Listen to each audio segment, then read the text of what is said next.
दर्शन लेते हैं। तुमने एक शब्द कहा, तुमने कहा कि यदि सीता को तुम माता के रूप में देख रहे हो, माने देवी के रूप में देख रहे हो पंडित जी, तो तोड़ने वाला देवता है। तो राम ने तो हमसे नहीं कहा कि तोड़ने वाला देवता है।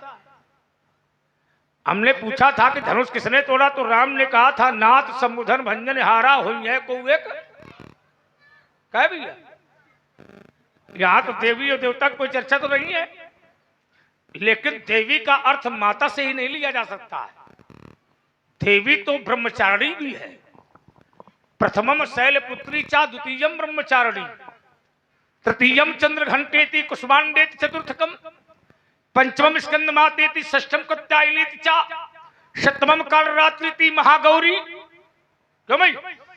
तो देवी का रूप तो वो भी हो सकता है, देवी का रूप तो ब्रह्मचारिणी भी हो सकती है, अर्थात जिसका विवाह नहीं हुआ है वो भी देवी है। समझ रहे हो? अर्थात जिसका विवाह नहीं हुआ वो भी देवी के रूप में है। पंचात कन्या वर्षेण, अगर वो 5 वर्ष की कन्या है तो भी वो देवी का रूप मानी। लेकिन अब समस्या है कि तुमको तो महतारी ही दिखाई पड़ रही है, उसको पहले समझो, उसको समझने की आवश्यकता है। और रही बात मस्तक की, तो मस्तक ब्रह्मचारी ही देखता है। विचार करना, तुमने कहा मुख में नहीं जानी चाहिए, हम तो भाल देखे बैठे हैं सीता का, अर्थात मस्तक देखा है हमने सीता का। अर्थात ब्रह्मचारी देवी रूपा का दर्शन कर सकता है। विचार करना, पर स्त्री का दर्शन करना ये माता के रूप में होता है। ब्रह्मचारी के लिए पर स्त्री माता के समान होती है। लेकिन जहां देवी शब्द प्रयोग किया है वहां सीता को परशुराम देवी रूपा मानता है। अब ये तुम्हारा आरोप जो आ रहा है ये अनुचित है।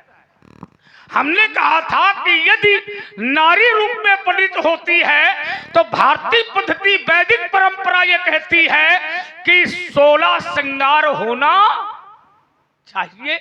ये हमने बताया था। चलो तुम्हें ये पता तो है कि लेकिन सीता के उस रूप में ऐसे श्रृंगार परशुराम को नहीं पड़े। बहुत प्रसन्नता है हमें कि पक्के ब्रह्मचारी है और श्रृंगार 16 दिखाई पड़ रहे हैं। राजपत्नी, गुरु पत्नी, मित्र पत्नी तथा उच्चा पत्नी, माता सहमाता। याद रखो, ब्रह्मचारी के लिए पर स्त्री माता के रूप में होती है और वो भाल से लेकर के माने सिख से लेकर के नख तक देखने का प्रयास कर सकता है। चलो सारी बातें रुक जाओ, उदल कहीं का इन्होंने हम कुछ पूछेंगे नहीं, क्यों इतना जानेंगे। पहले तुम बोलो। चुप, बोलना है ही नहीं, कुछ तो बोले का, जब होए कुछ तो बोले। इन्होंने कहा कि 16 श्रृंगार होते हैं वैदिक परंपरा में, कितने होते हैं? देखो फिर पूछा से देखा, हमने भी कुछ पूछा, माने बताने के बाद और जो कि ईमानदारी से हमने दूसरी बात ये बात कही है। वैदिक परंपरा में नारी के कितने श्रृंगार देखो है, दोबारा पूछ भाई सुन तो ले हो। 16 बताए तुमने, हम फरसा मारेंगे। इधर उधर कहाँ कह रहे हो, इधर देखो तो 16 श्रृंगार में कौन कौन जरा गिनाना। देखो है, आप समझो तुम 16 बता, हम 17 तो नहीं गिनवा रहे हैं। ये 16 यदि बताएं तो 16 बताओ भैया, कौन कौन 16 श्रृंगार करना कौन कौन? ये कन्या की सखियों का धर्म है। अरे सखियों का धर्म हो गया, मुरली सही बताना, सत्य की नहीं है। उनसे क्या पूछ रहे हो? उनका जाने तुमको कुछ नहीं है, तुमको कुछ नहीं, श्रृंगार कुछ नहीं जानते हो। चुप रहो, हम तो कुछ नहीं जानते, तुम सब कुछ जानते हो। तुम्हें तो पूछ रहे हैं, तुम्ही से पूछ रहे हैं, बच्चों को नहीं बताते। 16 श्रृंगार होते हैं, लेकिन कौन कौन होते हैं बताओ जरा। उद्दंडता कर रहा है कि नहीं? अब ये उद्दंडता हो गई, लेकिन चलो इसको भी छोड़ो। इन्होंने एक बात कही कि ब्रह्मचारी को भी देवी कहा जाता है, प्रथम ब्रह्मचारिणी। हाँ, ब्रह्मचारिणी देवी कहा जाता है। अच्छा ये बताओ, माने जिसका विवाह नहीं हो ब्रह्मचारी की स्थिति में, बताओ के अलावा कुछ आज तक पूछे हो? तुम उतनी देर से जब से आए हो हमारे सामने तब से बताओ के अलावा एको बार ये नहीं कह रहे हो कि पंडित जी हम बता रहे हैं। नहीं, हाँ हम बता रहे हैं, तुम बताते नहीं हो। तुम्हारी बातें ही इस प्रकार आती है कि हमें उनमें जो है कुछ खोजना नहीं पड़ता है, वो आपकी बातों में ही हमारा उत्तर बन जाता है। प्रथम ब्रह्मचारिणी उनको भी देवी कहा जाता है, माने जिसका विवाह नहीं होता है उसको देवी कहा जाता है। तो वैदिक परंपरा में हमने तो ये जाना है कि कन्या का यदि विवाह नहीं हुआ है तो वो कन्या को प्रणाम किया जाता है, बल्कि कन्या से प्रणाम कराया हमारी वैदिक परंपरा में यदि कन्या का विवाह नहीं हुआ है तो उस कन्या में भी माता का दर्शन करते हुए हम कन्या के पैर बहुत सुंदर छूते हैं। और जब उसी कन्या का विवाह हो जाता है तो वो कन्या प्रणाम स्वयं करती है। जब विवाह हो जाता है तो कन्या स्वयं प्रणाम करती है, और विवाह जब तक नहीं हुआ तब तक स्वयं लोग उस कन्या को प्रणाम करते हैं। तो सीता तुम्हारे सामने आई तो सीता ने तुम्हें प्रणाम किया, इसका तो इससे ये सिद्ध हो रहा कि सीता का विवाह। देखिए संसारिक विधान नहीं है, ये संसारिक विधान नहीं है। कन्या प्रणाम करने का अधिकार रखती है ब्रह्मचारी को। जैसे नारद जी को प्रणाम माता पार्वती ने किया, अब पार्वती का विवाह नहीं हुआ था, विचार करना। अर्थात ये है कि ब्रह्मचारी बटुक ब्रह्मचारी, उद्धरेता ब्रह्मचारी या बाल ब्रह्मचारी अगर ये है तो इनको प्रणाम करने का अधिकार कन्या को है। और देखिए ब्रह्मचारी को प्रणाम करना तो माता का भी अधिकार है। लोगों ने देखा होगा जनेऊ संस्कार होता है, और जनेऊ संस्कार में जब जनेऊ संस्कार बालक का होता है तो वो बटुक के रूप में होता है, होता कि नहीं होता? और माता प्रणाम करती है, करती कि नहीं करती? लेकिन अब कोई ये पूछे कि ये माता अपने बेटों को प्रणाम करती है, वो बेटा नहीं है, उस समय वो ब्रह्मचारी है, इसलिए माता प्रणाम करती है। विचार करना, बेटा तो वो बाद में है, बेटा वो पहले है, लेकिन जनेऊ संस्कार में वो ब्रह्मचारी है, सही है ना? इसलिए वो ब्रह्मचारी होने के कारण माता भी प्रणाम करती है और कन्या ब्रह्मचारी होने के लिए माता प्रणाम नहीं करती है। यहाँ थोड़ा सा अंतर काम करो करे, इसलिए जाओ अपना काम करो, ज्यादा ये 3-5 करने की आवश्यकता नहीं है राजकुमार। इसलिए धनुष तोड़ने वाला बचने न पावेगा। अब प्रबल मार उठा दी हो, अमर में उठा धरासा ही करी हो, अब उठा के प्रग दूंगा छट्टालों में ये रबर जो दिखाया फिर था तो आल बाल सारी धूल में मिलाऊंगा।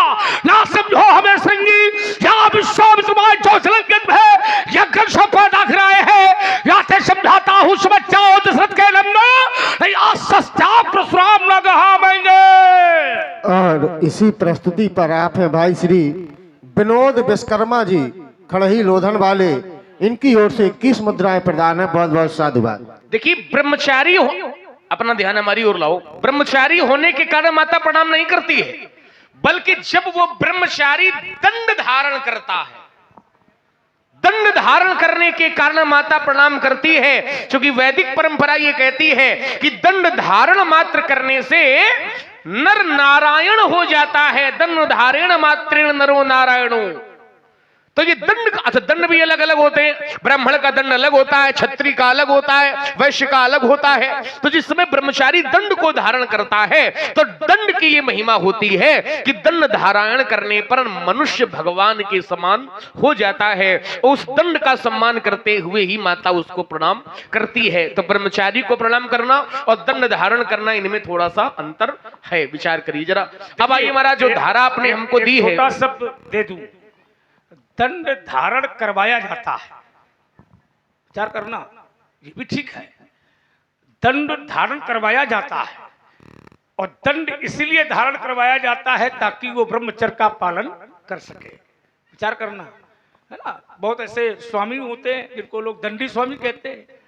तो दंड धारण जब तक वो नहीं करेंगे तब तक उनको दंडी स्वामी नहीं कहा जाएगा।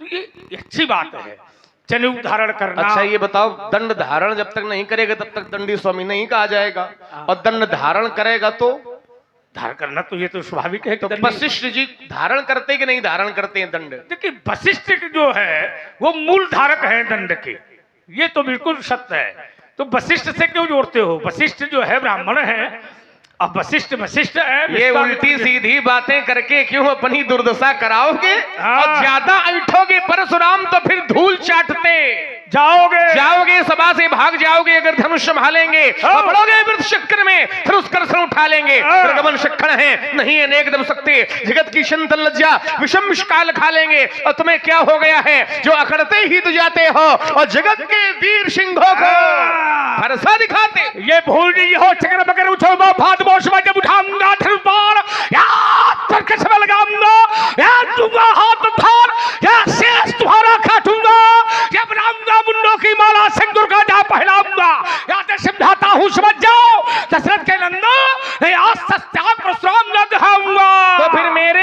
भी ये भाया है और देखूंगा किसकी मैया ने कितना दूध।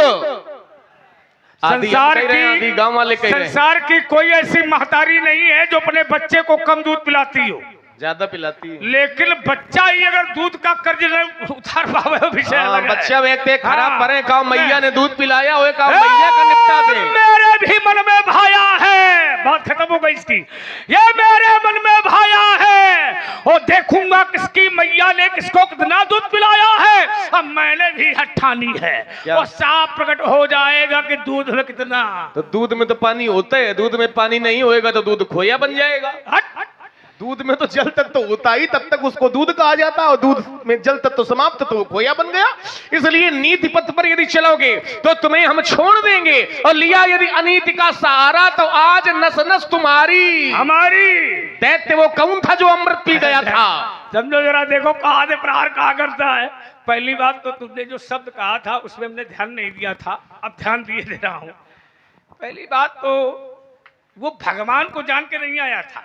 क्या उस कथा को आप जब पढ़ेंगे तो भगवान की कथा बड़ी विचित्र है।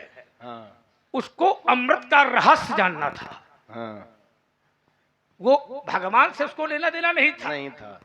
वो अमृत पीने आया था, उसका लक्ष्य था अमृत पीना। पीना। ये बात देखो कहता भी जा रहा है पीना। तो वो जाना कैसे तो कि यहाँ अमृत बट रहा है? नहीं जानना, देखिए जाना कैसे ये भी सुन लो। क्योंकि समुद्र मंथन में देवता अकेले नहीं थे, दैत्य भी थे। दैत्य भी थे। अब सुन लिया करो, बीच में बोलना है। सुन तो रहे, तुम यही कथा सुना ले, उल्टा सी सुना रहे हो। नहीं, अरे काम झूठ बोलते क्यों भाई? झूठ तो बिल्कुल नहीं बोलते हो। नहीं, ये किसने कह समुद्र दिया? मंथन में देवता और दैत्य दोनों हैं। दोनों है। एक तरफ देवता है, एक तरफ दैत्य है। विचार करना। और वासुकी नाग की मथानी है रस्सी, और मंदराचल पर्वत की मथानी है। हमें सब मालूम है क्योंकि हम भी वही थे। वहीं थे? हाँ, हम भी पाए जाते हैं। तुम क्या कर रहे थे वहाँ? अरे हम तो कहाँ नहीं रहते, कहाँ नहीं रहते ये पूछो। कहे वहाँ क्या कर रहे थे? हम क्या कर रहे थे? समुद्र मंथन में तुम भी खींच रहे थे का रस्सी लगा के? खींच रहे थे। क्या कर रहे थे? नीचे थे तुम। पग पाताल नीचे कहाँ थे? शीश अजधामा, पाताल लोक में। तुम पाताल में थे? अल्लू समझो। तो समुद्र मंथन क्या पाताल में हो रहा था? नहीं, समुद्र में। हाँ, तो कौन समुद्र में? कौन से देखो है कितना समुद्र भी तो कई हैं। एक समुद्र मंथन किसका? ये हाथ पैर वाला प्रयास न करो, है ना? ये जो है, हाँ, ये जो है बीच में बोलता इसलिए है आगे भूल जाओ। तो इतनी कमजोर बुद्धि का है जो भूल जाओ भाई। वहां परशुराम नहीं थे। अच्छा, समुद्र मंथन में नीचे वहां पर भगवान कमट। इतनी देर में आप लोगों ने एक अनुभव किया होगा। हमने किससे इससे ये नहीं पूछा कि एक मतलब तुम बताओ, पूछा, लेकिन इसने हमसे करीब 100 बार पूछा होगा, 100 बातें, और 100 बातों का उत्तर हमको देना पड़ा। लेकिन एक अद्भुत बातें ये ऐसी पकड़े हुए हैं कि जिनका उत्तर इसको हम देना नहीं चाहते। नहीं तो लाए तुम तो बतावेगा कौन गाँव वाले? अगर लाए हो तो बताओ। नहीं तो समझो, पूछेंगे किससे? बात ये नहीं तुमको किससे पूछना है, पूछने के लिए तुम विश्वामित्र से पूछ लो। लेकिन अगर हमसे ज्ञान लेना चाहते हो, ज्ञान नहीं ले रहे, तो उसके लिए हमारे शरण में आओ, हमारे चेला बनो, कुछ दिन हमारी सेवा करो। ये सब न देखो, नहीं, ये सब नहीं, तो नकली मेवा। ज्ञान वाली कोई बात नहीं। करोगे सेवा तो मिलेगी। बात केवल इतनी थी जब आपने कहा था कि उसके रहस्य को ब्रह्मा विष्णु शंकर नहीं जान सकते हैं। हाँ, जीवन दर्शन। जीवन दर्शन हमारा है, कहाँ है? व्यासी बुलाओ भाई, है ना?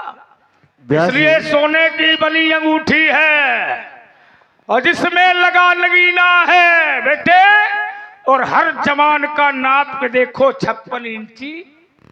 हाँ, इसलिए ये देश भारतीय लोगों का है। इसलिए भारत के लोग अहिंसा परमो धर्मः, इस पर विचार करते चले। अच्छा, जीवन दर्शन नाप के देखो 56 इंची। 82 इंची सीना है क्या? अच्छा, पर्वतों की शांति सीना नाप के देखा है कि 56 इंची है। धनुष जो ये टूटा ये कई इंची था?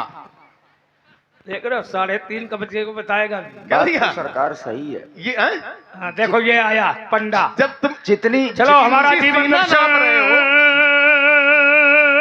जितनी आपकी उम्र होगी उतनी उनकी कमर होगी। कितना बढ़िया अनुभव है व्यास जी को। इससे कोई तात्पर्य नहीं। चींटी बहुत छोटी होती, हाथी बहुत बड़ा होता है। लेकिन फिर भी भूख के चलता है।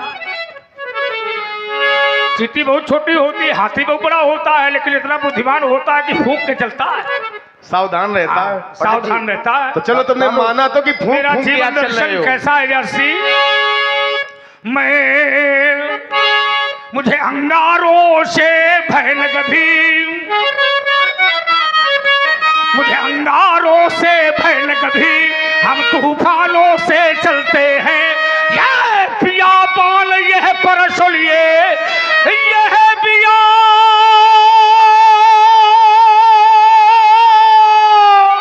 बाल यह परसुलिए, उन लहरों से हम चलते हैं, वो लहरों से हम चलते हैं। ये देखूंगा तेरी भुजाओं में, देखूंगा या तेरी भुजाओं में, देखूंगा देखूंगा हाँ कितना भुजबल है, देखूंगा हाँ कितना भुजबल है। जो बैरी राह छोड़ जाते, जो बैरी